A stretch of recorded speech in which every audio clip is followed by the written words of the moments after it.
अस्सलाम वालेकुम स्टूडेंट्स, मैं हूं आपका फिजिक्स टीचर कमर मोहम्मद नबील और आप इस वक्त हैं नबील्स ऑर्बिट में। तो चलिए स्टार्ट करते हैं आज का टॉपिक।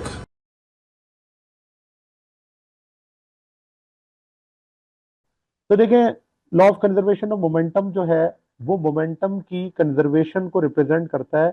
और ये बात याद रखें कि जहां कहीं भी third law of motion apply होता है वहां law of conservation of momentum भी क्या होता है, अप्लाई होता है। और ये कहता क्या है कि if no external if no external force acts on a system acts on a system then the total then the total linear momentum then the total linear momentum of the system remains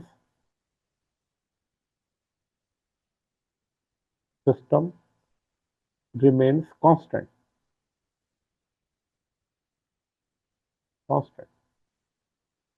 तो कहते हैं कि जब आप किसी isolated system में होते हैं तो वहां पर आपका जो टोटल मोमेंटम होता है सिस्टम का या टोटल एक्सटर्नल फोर्स होती है वो क्या होती है, जीरो होती है। क्योंकि आइसोलेटेड सिस्टम की हम जो है वो डेफिनेशन ही यही करते हैं कि ऐसा सिस्टम जिसके अंदर आपके पास कोई एक्सटर्नल फोर्स नहीं है, तो ऐसे सिस्टम को हम कहते हैं आइसोलेटेड सिस्टम। Isolated system. और इस आइसोलेटेड सिस्टम में अगर हम लिखें तो हम इस तरह से लिखते हैं कि F external is equals to zero. तो सोचें कि अगर एक्सटर्नल फोर्स जीरो है, अगर एक्सटर्नल फोर्स जीरो है तो एक्सेलरेशन भी क्या होगा, जीरो।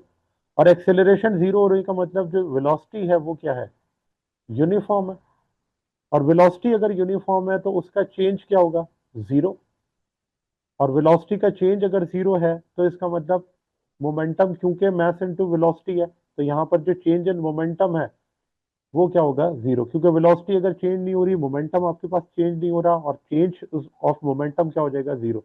इस केस में हम ये कह सकते हैं कि इनिशियल मोमेंटम बराबर है किसके, फाइनल मोमेंटम के। तो ये बात आपने इसी तरह से याद रखनी है कि जब हम किसी आइसोलेटेड सिस्टम की बात करते हैं जिसके ऊपर कोई एक्सटर्नल फोर्स नहीं है, तो वहां पर जो इनिशियल मोमेंटम होता है वो किसके बराबर होता है, फाइनल मोमेंटम के। इसके कुछ एग्जांपल्स देख लेते हैं। जैसे इसके अंदर दो बॉल्स हैं, और ये बात आपको इलास्टिक कोलिजन में भी यूज होगी, तो इस वजह से मैं ये आपको पढ़ा रहा हूँ। अदरवाइज ये फॉर्मेटिव टॉपिक है, इसके अंदर पेपर में क्वेश्चन नहीं पूछा जाएगा। लेकिन जो इलास्टिक कोलिजन का पार्ट है वो फॉर्मेटिव नहीं है, समेटिव है। लेकिन वहां तक पहुंचने के लिए ये बातें आपको पता होनी चाहिए। तो यहाँ पर ये दो बॉडीज हैं जिसका एक बॉडी का मास m1 है और दूसरी बॉडी का मास m2 है। एक बॉडी मूव कर रही है विद वेलोसिटी v1 और दूसरी बॉडी मूव कर रही है विद वेलोसिटी v2, और दोनों की डायरेक्शन क्या है, सेम है। तो इसलिए मैं दोनों के साथ पॉजिटिव साइन लगा देता हूँ। एक का साइन पॉजिटिव v1 और एक दूसरे का पॉजिटिव v2, दोनों की सेम डायरेक्शन है। लेकिन जो v1 की स्पीड है वो v2 से क्या है, ज्यादा है। तो क्या होगा, कुछ देर बाद m1 m2 से जाके कोलाइड करेगा। जब ये कोलिजन होगा तो क्योंकि ये आइसोलेटेड सिस्टम है, तो मैंने आपसे कहा कि इसके ऊपर लगने वाली तमाम फोर्सेस का सम क्या है, जीरो। इसका मतलब इस सिस्टम पर एफ एक्सटर्नल क्या है, जीरो। अब एफ एक्सटर्नल अगर जीरो है तो हम कहेंगे मोमेंटम क्या होगा, कंजर्व्ड होगा। जब बॉडी आपस में कोलाइड करने के बाद वापस हटेगी तो इनकी जो वेलोसिटी होगी वो लिखी जाएगी प्लस v1 प्राइम, और m2 की जो वेलोसिटी होगी उसे हम लिखेंगे प्लस v2 प्राइम। और ये जो v1 प्राइम और v2 प्राइम है इन्हें हम कहते हैं फाइनल वेलोसिटीज, जबकि v1 और v2 क्या है, इनिशियल वेलोसिटीज है। तो अब इस सिस्टम में क्योंकि यह एक आइसोलेटेड सिस्टम है, तो इस सिस्टम में जितना भी मोमेंटम है कोलिजन से पहले वो बराबर होगा किसके, total momentum after the collision. और उसे हम कैसे लिखते हैं, तो उसे हम इस तरह लिखते हैं कि टोटल मोमेंटम बिफोर कोलिजन है m1 v1 plus m2 v2, ठीक है। जबकि टोटल मोमेंटम आफ्टर कोलिजन क्या है, m1 v1 prime plus m2 v2 prime. अभी आप आगे जाके देखेंगे ये इलास्टिक कोलिजन में हम इन्हीं चीजों को क्या कर रहे होंगे, यूज कर रहे होंगे, क्योंकि वहां पे मोमेंटम की कंजर्वेशन से ही इलास्टिक कोलिजन क्या होता है, सॉल्व होता है। अच्छा, तो ये तो हमारे पास हो गई कंजर्वेशन किस तरह से होती है कि before and after collision momentum क्या रहते हैं, सेम रहते हैं, इनिशियल और फाइनल मोमेंटम सेम रहता है। अब इसके बाद आता है head on collision. Head on collision क्या होता है, ऐसा कोलिजन जिसमें बॉडीज एक ही डायरेक्शन में एक दूसरे की तरफ मूव करके आ रही हो या ऑपोजिट डायरेक्शन में मूव कर रही हो। ये लेट से मैं कहता हूं मेरे पास एक बॉडी है जिसका मोमेंट मास है m1, तो अगर वो मूव कर रही है v1 पॉजिटिव v1, और इसी तरह m2 जो इसकी तरफ आ रही है, तो उसे मैं क्या लिखूंगा, माइनस का v2। ठीक है ना, और माइनस क्यों लिखा है, क्योंकि इसकी direction towards negative x axis है। तो जब ये आपस में कोलाइड करेंगे तो आफ्टर कोलिजन इन्होंने अपने मोमेंटम को कंजर्व रखना है। तो किस तरह कंजर्व रहेगा, जो बॉडी पहले -v2 की स्पीड से आ रही थी, जब वो कोलिजन के बाद वापस जाएगी तो उसकी स्पीड क्या हो जाएगी, +v2 प्राइम। ठीक है, और जो बॉडी +v1 से आ रही थी वो जब कोलाइड करके वापस जाएगी तो उसे हम क्या लिखेंगे, -v1 प्राइम। +v1 -v2 क्या है, इनिशियल, और आफ्टर कोलिजन वेलोसिटीज क्या हो गई, अगर मैं लिखूं ये जो येलो से मैंने हाईलाइट किया है ये है इनिशियल, और -v1 प्राइम +v2 प्राइम क्या है, फाइनल। तो ये हमारे पास दोनों कोलिजन के बाद। अब अगर यहां पर हम बात करें कि total momentum before and after collision क्या होगा, तो देखें टोटल मोमेंटम बिफोर कोलिजन हम कैसे लिखेंगे, m1v1, ये प्लस का है ना, m1v1, और m2v2 किसके साथ है, माइनस के साथ, तो उसे क्या लिखेंगे, m2v2। फिर टोटल मोमेंटम आफ्टर कोलिजन कैसे लिखा जाएगा, तो उसे हम लिखेंगे माइनस का m1v1 प्राइम।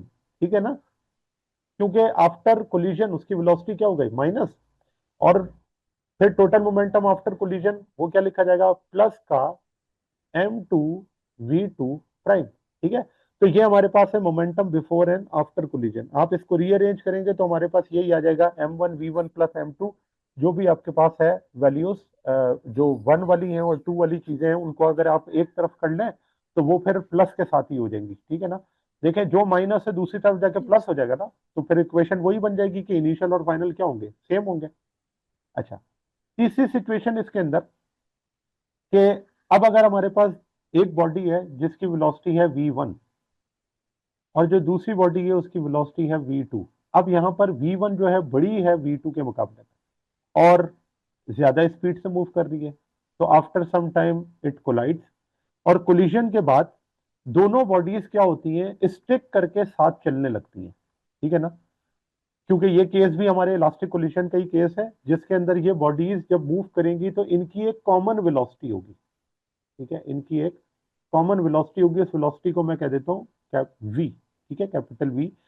तो इसमें हम ये देखेंगे कि कोलिजन के बाद both bodies stick together and move along. After collision both bodies both bodies stick together stick together and move along. ठीक है, तो जब कभी भी ऐसा केस आता है, और अक्सर पेपर के अंदर ये इस तरह के क्वेश्चन एमसीक्यू न्यूमेरिकल के तौर पर वो दे देता है, और वो आपसे कहता है एक कार है और वो स्टेशनरी है, एक ट्रक आकर उसको हिट करता है और देन दोनों मूव करके एक साथ आगे जाते हैं, बताएं कॉमन वेलोसिटी क्या होगी। अब यहाँ पे टोटल मोमेंटम बिफोर कोलिजन क्या है, तो देखें टकराने से पहले जो टोटल मोमेंटम था वो था m1v1 प्लस m2v2, और जब आफ्टर कोलिजन हम इन दोनों को लिखेंगे तो कैसे लिखेंगे, क्योंकि दोनों की कॉमन वेलोसिटी है, तो m1v प्लस m2v, और इनमें से v को आप क्या ले लें, कॉमन ले लें। तो मुझे बताएं इसकी कॉमन वेलोसिटी फिर किस तरह से कैलकुलेट हो जाएगी, मैं कैलकुलेट करके बताता हूं कि एक तरफ तो आपके पास चल रहा है m1v1 प्लस m2v2, और दूसरी तरफ m1 प्लस m2, तो v को मैंने क्या ले लिया, कॉमन। तो जब मैं v को कॉमन लूंगा तो मेरे पास जो कॉमन वेलोसिटी होगी क्या वो इसी तरह लिखी जाएगी, m1v1 प्लस m2v2 और divided by divided by m1 plus m2। ठीक हो गया। तो अब कभी पेपर के अंदर आपको कॉमन वेलोसिटी से रिलेटेड क्वेश्चन आए कि दो बॉडीज कोलाइड करती हैं और आफ्टर कोलिजन उनकी वेलोसिटी क्या हो जाती है, कॉमन हो जाती है, तो बताएं वो कॉमन वेलोसिटी क्या होगी। तो आपको रिक्वायर्ड क्या क्या है, आपको रिक्वायर्ड ये दोनों बॉडीज की इनिशियल वेलोसिटीज क्या है और दोनों के मैसेज क्या है, बस। तो आप क्या कर सकते हैं, उन दोनों की कॉमन वेलोसिटी फाइंड आउट कर सकते हैं इस फार्मूले से, m1v1 प्लस m2v2 और divided by m1 plus m2। तो ये कॉमन वेलोसिटी का फार्मूला। चलें अब इसकी कुछ एग्जांपल्स हम देख लेते हैं। और ये एग्जांपल सिर्फ लॉ ऑफ कंजर्वेशन मोमेंटम की नहीं बल्कि थर्ड लॉ ऑफ मोशन की भी। हर उस जगह जहां law of conservation of momentum obey होता है वहां थर्ड लॉ ऑफ मोशन भी ओबे होता है। जैसे रिकॉइलिंग ऑफ गन, देखें जब गन फायर की जाती है या गन से फायर किया जाता है तो जो बुलेट है उसका मास है mb और जो बुलेट की वेलोसिटी है वो क्या है vb। जब फायर किया जाएगा तो जाहिर सी बात है कि गन क्या करेगी, रिकॉइल, और रिकॉइल करने वाली जो वेलोसिटी उसे हम लिखते हैं vg। अब देखें कि इस गन ने पीछे क्यों जाना होता है, इसलिए क्योंकि इसको मोमेंटम क्या रखना है, कंजर्व रखना है। और दूसरी बात, क्या यहाँ थर्ड लॉ मोशन अप्लाई नहीं हो रहा कि बुलेट मूव करके जा रही है फॉरवर्ड डायरेक्शन में, तो गन कहाँ मूव कर रही है, बैकवर्ड। लेकिन क्या उतनी ही स्पीड से गन भी मूव करेगी जितनी स्पीड से बुलेट मूव कर रही थी, तो आंसर है नो। गन का जो मास ज्यादा है इस वजह से उसकी वेलोसिटी क्या हो जाती है, कम हो जाती है। तो यहाँ पर अगर हम कंजर्वेशन ऑफ मोमेंटम को अप्लाई करें कि इनिशियल मोमेंटम बराबर है किसके, फाइनल मोमेंटम के, तो इनिशियली जब तक फायर नहीं हुआ बुलेट भी रेस्ट में, गन भी रेस्ट में, लेकिन आफ्टर शूटिंग जो आपके पास वेलोसिटी होगी बुलेट की उसे हम क्या लिखेंगे, पॉजिटिव में। क्यों, क्योंकि वो फॉरवर्ड डायरेक्शन या पॉजिटिव एक्स एक्सिस में जा रही है। जबकि गन की जो मोमेंटम है उसे हम क्या लिखेंगे, mg एंड vg। ये किस में लिखा मैंने, माइनस में। अब आप देखिए ये माइनस दूसरी तरफ जाके प्लस हो जाएगा, तो क्या मोमेंटम कंजर्व नहीं हो गया, mg vg is equals to mb vb। MBV और यहां से बिल्कुल, और अगर आप देखें तो यहां से वेलोसिटी ऑफ गन अगर आप कैलकुलेट करें तो यहां पर आपके पास आ जाएगा mb vb divided by mg। तो वेलोसिटी ऑफ गन क्यों कम होती है, इसलिए क्योंकि गन का मास क्या होता है, ज्यादा होता है। और इसके साथ साथ क्योंकि आपने इस गन को अपनी बॉडी के साथ अटैच किया हुआ होता है तो बॉडी का मास भी इसके साथ क्या हो जाता है, कनेक्ट हो जाता है। इस वजह से इसकी वेलोसिटी क्या हो जाती है, कम हो जाती है। ठीक है। इसी तरह एक बलून की एग्जांपल ले लें कि बलून जब टाइट है तो उसका मास मैं कह देता हूं कि बलून का मास है mb। ठीक है। अच्छा, तो इनिशियल अगर इसके मोमेंटम की बात की जाए और फाइनल मोमेंटम हमने कहा वो कंजर्व होते हैं। इनिशियली जाहिर सी बात है कि बलून टाइट है, इसकी एयर बाहर नहीं निकल रही, तो इसका मोमेंटम क्या है, जीरो। लेकिन जैसे ही आप इसको अनटाइट कर देते हैं तो यहां से क्या होता है, इसकी एयर बाहर निकलती है और इस एयर की जो स्पीड होगी va। ठीक है, यहां से एयर क्या हो रही है, बाहर निकल रही है। और इस एयर के बाहर निकलने से ये बलून क्या करेगा, मूव करके ऑपोजिट डायरेक्शन में जाएगा, तो वेलोसिटी ऑफ बलून vb। ठीक है। तो यहां पर हम क्या लिखेंगे, हम लिखेंगे क्योंकि जो आपके पास बलून है वो मूव कर रहा है अपवर्ड, और अपवर्ड वाले को हम पॉजिटिव वाई एक्सिस में लेते हैं और एयर को हम क्या लेते हैं, नेगेटिव वाई एक्सिस में। तो ये लिखा जाएगा MAVA। MAVA को दूसरी तरफ ले जाए तो देखिए यही हो गया ना, MAVA is equals to MBVB।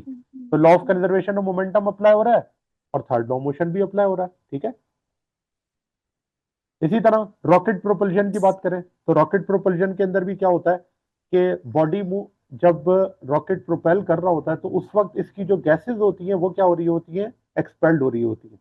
तो गैसेस का मोमेंटम क्या बराबर नहीं होगा रॉकेट के मोमेंटम के, क्योंकि रॉकेट मूव कर रहा है अपवर्ड और गैसेस मूव कर रही हैं डाउनवर्ड। तो जितनी गैसेस एक्सपेल्ड होंगी जितना मोमेंटम इसका होगा उतना ही मोमेंटम किसका होगा, रॉकेट का, तभी तो उसको प्रोपल्शन मिलती है और वो मूव करके अपवर्ड जाता है। ठीक है। और इसकी जो एक्सेलरेशन होती है उसे हम लिखते हैं इस तरह से, mv डिवाइडेड बाय m। अब आप देखें कि ये जो हमारे पास मास है कैपिटल M रॉकेट का, तो जैसे जैसे ऊपर जाता है फ्यूल कम होना शुरू होता है, मास कम एक्सेलरेशन ज्यादा, तो बॉडी क्या करती है, अपवर्ड जाती है। एक्सेलरेशन ज्यादा तो फोर्स भी क्या है, ज्यादा है। इसीलिए हम कहते हैं कि रॉकेट प्रोपल्शन जो फोर्स होती है वो वेरिएबल होती है। तो यहाँ पर थर्ड लॉ मोशन अप्लाई हो रहा है, law of conservation of momentum भी अप्लाई हो रहा है। फिर एक और एग्जांपल देखें कि ये आपके पास एक स्प्रिंग है जो कि कंप्रेस्ड है। जब कंप्रेस्ड है तो इनिशियल मोमेंटम क्या है, जीरो। जैसे ही एक्सपेंड होगा तो जाहिर सी बात है कि दोनों एक दूसरे से दूर जा रहे हैं, तो दोनों की वेलोसिटीज को मैंने क्या लिखा है, एक को लिखा -v1 और एक को लिखा है v2। अब यहां पर आपसे पूछा गया है कि अगर दोनों के मैसेज इस रेशो में गिवन है तो बताएं v1 और v2 का रेशो क्या होगा। तो हम बिल्कुल उसी तरह से करते हैं। इनिशियल मोमेंटम बराबर है किसके, फाइनल मोमेंटम के। तो इनिशियली मोमेंटम 0 था जब वो कंप्रेस था, जब उसको रिलैक्स किया गया तो मोमेंटम हो गया m2v2, ये प्लस में, और m1v1 क्या है, माइनस में। दूसरी तरफ ले जाएं तो ये हो जाएगा m1v1 और ये हो जाएगा m2v2। अब यहां से अगर आपने रेशो कैलकुलेट करना है तो किस तरह कैलकुलेट कर लेंगे, v1/v2 is equals to m2 divided by m1। अब देखें m2 और m1 का रेशो पता है ना, तो वो क्या है 3:2। तो ये आपके पास क्या आ गया रेशो, v1/v2 का रेशो क्या आ गया 3:2। लास्ट ये एग्जांपल है एक्सप्लोसिव फोर्सेस की, इसके अंदर एक बॉम्ब है जिसका मास है m। तो यहां पर भी अगर मैं थर्ड लॉ मोशन या law of conservation of momentum को अप्लाई करूं तो इनिशियल मोमेंटम बराबर है किसके, फाइनल मोमेंटम के। तो जब तक बॉम्ब एक्सप्लोड नहीं किया उसका मोमेंटम है mv, लेकिन आफ्टर एक्सप्लोजन इसके जो मोमेंटम के पार्टिकल्स हैं उनको अगर हम उनके मोमेंटम्स को ऐड करें तो क्या वो मोमेंटम उसी के बराबर नहीं आएगा जिस मोमेंटम को हम इनिशियल कह रहे थे कि जब वो एक्सप्लोड नहीं हुआ था उस वक्त उसका क्या मोमेंटम था। और इसकी डायरेक्शन के जरिए हम इसको क्या कर सकते हैं, प्रूव कर सकते हैं कि जब मैं v2 और v1 को आपस में कंबाइन करूंगा तो हमारे पास वही डायरेक्शन आ जाएगी जो डायरेक्शन वेलोसिटी की पहले मौजूद थी। देखें किस तरह से, ये आपके पास है ना v2, तो v2 के साथ हेड टू टेल रूल से मैं v1 को क्या कर दूं, ऐड। तो मुझे बताएं जो रिजल्टेंट डायरेक्शन है क्या ये वही डायरेक्शन नहीं है जो कि इनिशियल पहले इसके पास वेलोसिटी की डायरेक्शन थी, यही डायरेक्शन है ना पहले भी और बाद में भी यही है। तो हम कह रहे हैं कि यहाँ पर क्या है, मोमेंटम क्या हो गया, कंजर्व हो गया। ठीक है, तो ये हमारे पास है law of conservation of momentum. और ये हमने क्यों पढ़ा है, क्योंकि हम इलास्टिक कोलिजन पढ़ने जा रहे हैं और इस इलास्टिक कोलिजन के लिए मोमेंटम की कंजर्वेशन जरूरी है। ठीक है जी स्टूडेंट्स, तो ये था आज का हमारा टॉपिक। उम्मीद है आपको टॉपिक समझ आया होगा। अगर आप नबील्स ऑर्बिट में रहना चाहते हैं तो सब्सक्राइब करें और नई आने वाली वीडियोस के लिए बेल आइकन प्रेस करें। Thank you very much. अल्लाह हाफिज़।